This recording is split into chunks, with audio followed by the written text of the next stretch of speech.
The Division of Forestry brings in tractors and plows and comes in and plows up all the vegetation.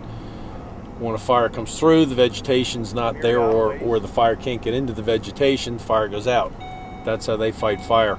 So the Division of Forestry plows lines around the fire. As you can see, it looks like a road's been built. Well, the day of the fire, that wasn't there. There was no road to get into. So the fire, as you look down this hose line to the right, which is east, was where the fire was coming and headed. We started handling it with hand lines or firemen on the end of the lines, and then as we got it contained a little bit and we got this new fire spotted, we decided to put our sprinkler system in. The sprinklers just run there. We got them from the golf course after the 98, or during the 98 wildfires actually, for areas that we can't access, such as this line, and we just let them run, and they flooded out, and we're making the swamp back to be the swamp to some degree.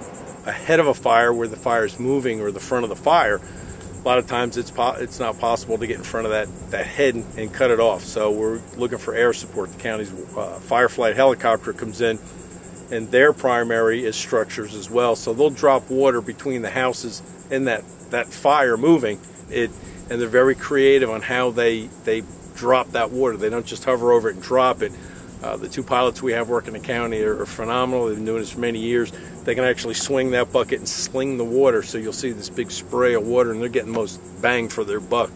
Thinking out of the box has been our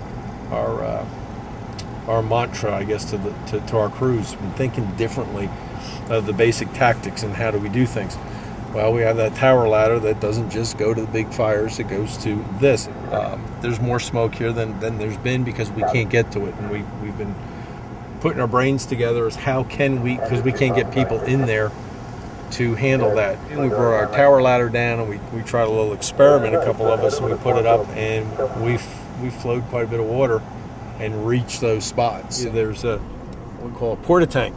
It holds 5,000 gallons of water out in the middle of nowhere with a porta pump, floating pump actually, that goes into the water.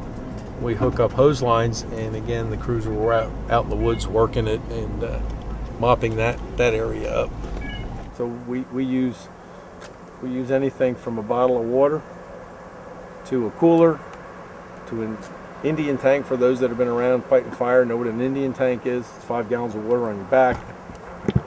To porta ponds to helicopters. We'll use it all. If it's got water capability, we'll use it in some fashion.